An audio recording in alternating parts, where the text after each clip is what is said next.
Resulta aconsejable, con independencia del seguimiento de esta microclase, tener siempre a mano el manual de la aplicación, en el cual se da detalle de toda la información a introducir en la aplicación CREA.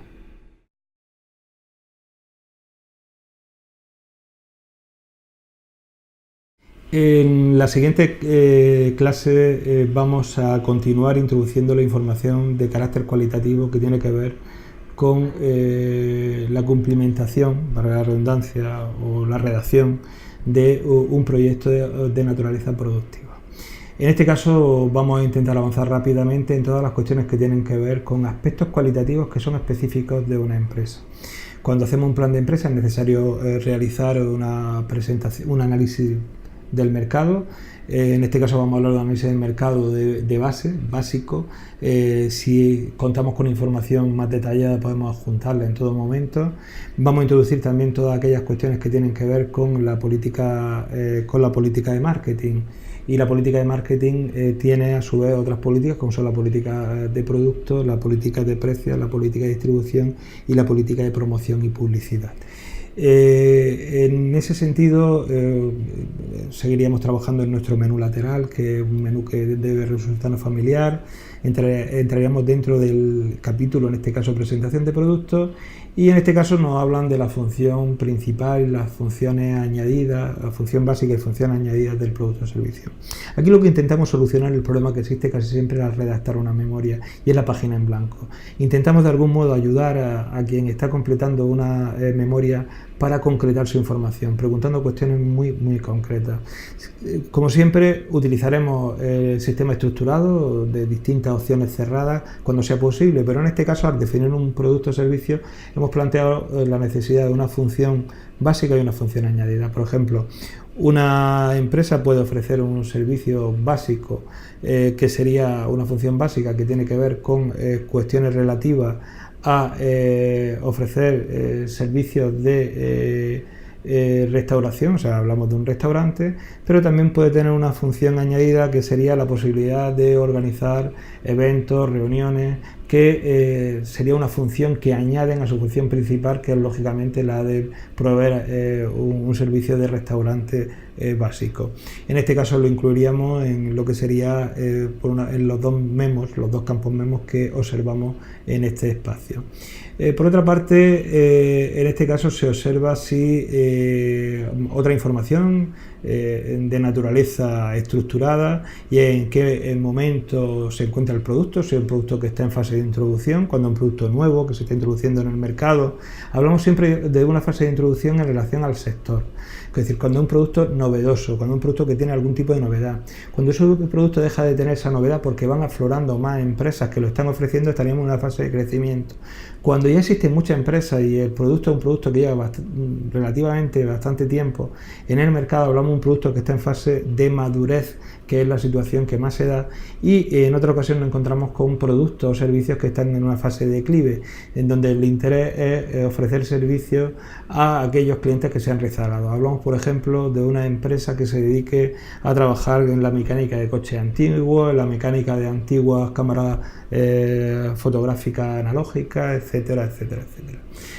Una vez que hemos introducido esta información y de manera rápida vamos observando otro epígrafe. En este caso nos encontraremos la gama. Puede ser que una empresa solo venda un producto, pero lo habitual es que sea multiproducto, con lo cual cuando sea multiproducto vamos a intentar organizar en líneas de explotación para dar una visión a quien está leyendo nuestra memoria acerca de cuáles son las líneas de productos con los que trabaja una empresa. Puede ser que una joyería, por ejemplo, trabaje por una parte con lo que es relojería y por otra parte con lo que sería relojería. Podemos pensar que qué ocurre si son más de dos líneas. Para evitar los campos en blanco y para evitar la tentación de tener que completar todo lo que aparece en pantalla, siempre que lo consideremos se pueden incorporar nuevas líneas hasta un máximo de 10, las cuales son excesivas, ¿no? En ese sentido seguimos viendo el carácter intuitivo y la facilidad de complementar esta información con elementos que tienen que ver con la diferenciación. Todos decimos que ofrecemos un producto o servicio diferente. ¿Por qué? Porque lógicamente normalmente estamos en mercados en los cuales existen muchos oferentes, muchos demandantes, y es necesario diferenciar nuestro producto para llegar a un tipo de mercado que se suele llamar de competencia monopolística. En este caso, siempre que podamos, en este caso el planteamiento es, si establecemos sí, pues tendremos que indicar algunas de las cuestiones que no vamos a leer en detalle por agilizar esta clase, que pueden estar relacionados con lo que sería la diferenciación de nuestro producto o servicio.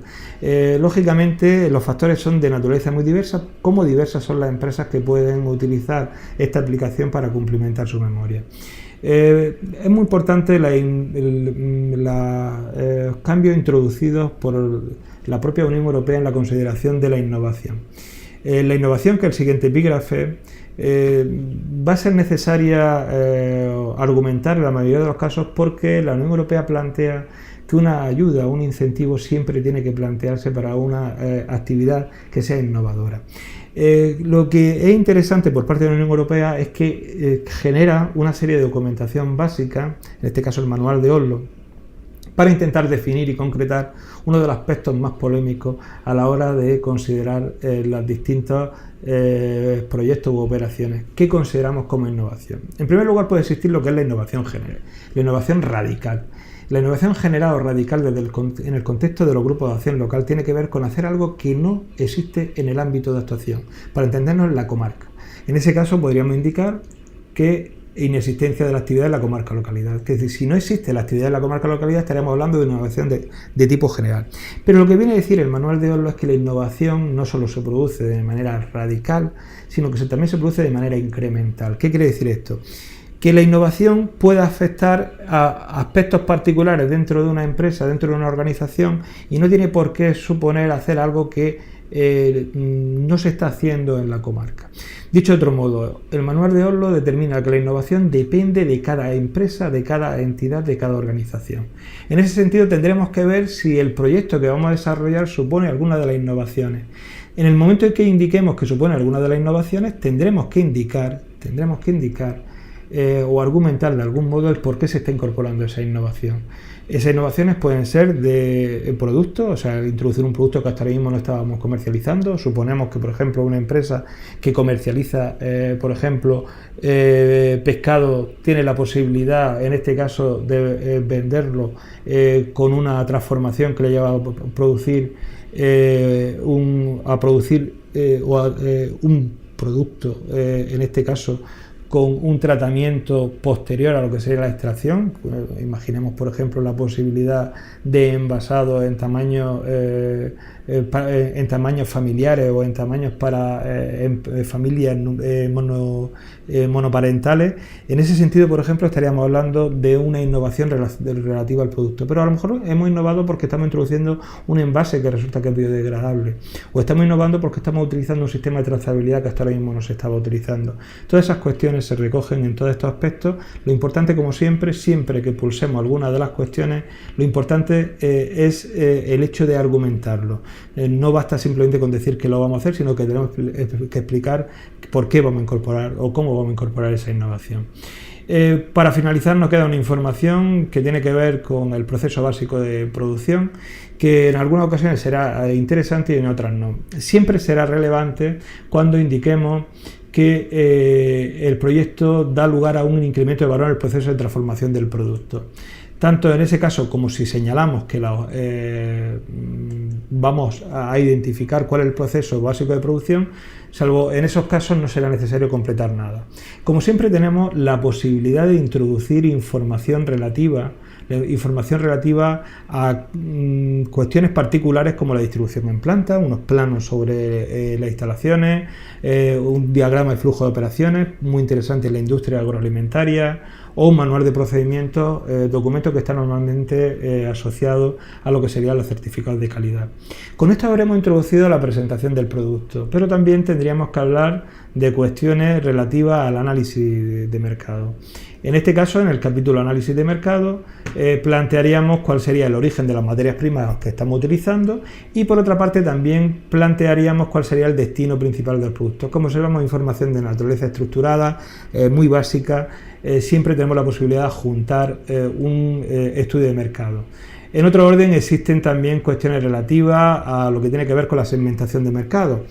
Puede resultar que una empresa esté comercializando en el mercado, por ejemplo, en el mercado minorista, una pescadería, pero por otra parte también esté trabajando como distribuidora de cara o bien a otras pescaderías, con lo cual estaría segmentando el mercado en ese caso. Un segmento sería la venta directa en las pescaderías propias y el otro segmento tendría que ver con la venta a otras pescaderías, a otros centros de distribución.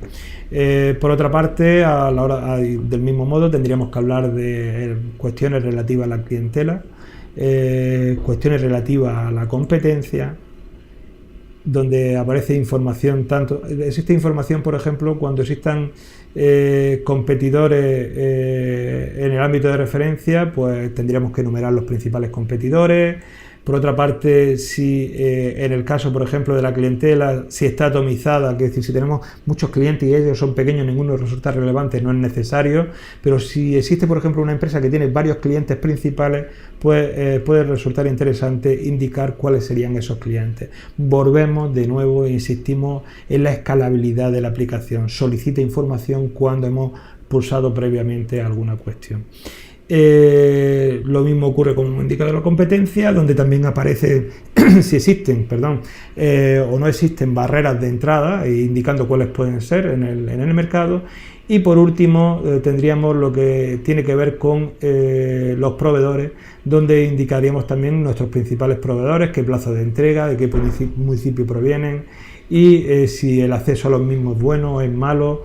Y también si utilizamos algún sistema de cooperación para intentar hacer compras conjuntas, bien sea en central de compra, cooperativa de consumo, trabajar en cadenas de distribución u otras fórmulas asociativas no indicadas.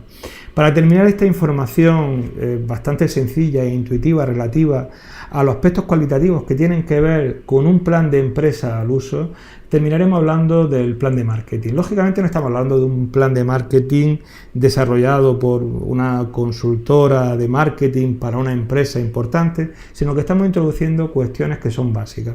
Todo plan de marketing empieza por un concepto.